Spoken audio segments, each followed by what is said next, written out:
pas, toi?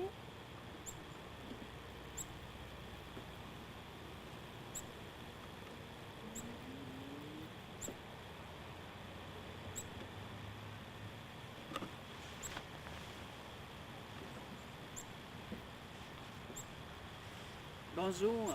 Mon ami Charles vient de quitter. Il s'est frappé le pouce avec le marteau en faisant ses travaux du printemps. Je lui ai demandé à quoi tu pensais, Charles, quand c'est arrivé. Il n'a pas pu me répondre. Comme la plupart des gens, il n'avait pas une bonne gestion de sa pensée.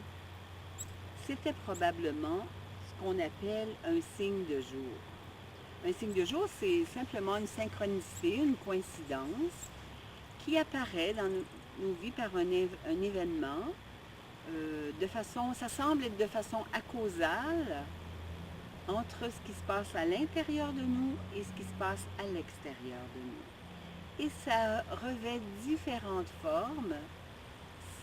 Les matériaux utilisés pour le signe de jour, c'est soit la parole, les écrits, les images. Et ça arrive dans des événements de la vie de façon inattendue. Ça peut être une rencontre, ça peut être un livre ouvert au hasard, un faux numéro de téléphone. Ça se manifeste de différentes façons. Une conversation entendue au hasard, un dialogue dans un film, les paroles d'une chanson. Alors, dans la vie, on n'est jamais seul.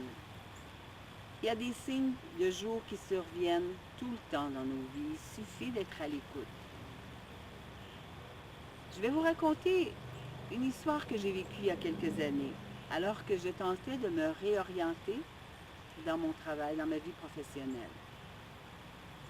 J'étais dans un collège à suivre une formation et c'était la dernière semaine. Après ça, je devais décider quelle nouvelle orientation j'allais prendre. Il y avait un agent du centre d'emploi qui m'invitait à une formation, à m'inscrire, mais j'avais aucun intérêt pour cette formation. Mais il insistait fortement, alors je devais quitter cette rencontre pour me rendre au bureau d'une dame où j'avais un rendez-vous d'affaires. Et pendant que j'étais dans son bureau, elle reçoit un appel téléphonique d'une femme qui habite la rue Saint-Nazaire dans une certaine municipalité. Et j'habite moi aussi sur cette rue, dans cette municipalité-là, et on l'avise que cet après-midi, une nouvelle porte va être livrée. Et dans mes symboles de rêve à moi, une nouvelle porte, c'est une nouvelle opportunité. Alors, le signe de jour pour moi, j'ai fait le lien entre l'offre qu'on m'avait faite pour la formation et cet appel téléphonique. Ce qui signifiait à l'intérieur de moi que je devais m'inscrire à cette formation-là. C'était une opportunité qui m'était offerte dans la vie et à saisir. Alors, intérieurement, j'ai demandé une confirmation parce que je ne voulais pas baser tout le reste de ma vie sur cette information. Alors, quand je suis entrée dans ma voiture, le volume était resté ouvert et l'animateur à la radio, le volume était très élevé, il a dit « c'était la bonne réponse ».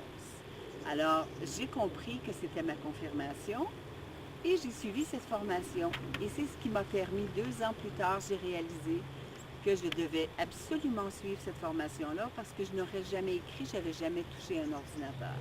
Alors, des signes, on en a continuellement dans notre vie.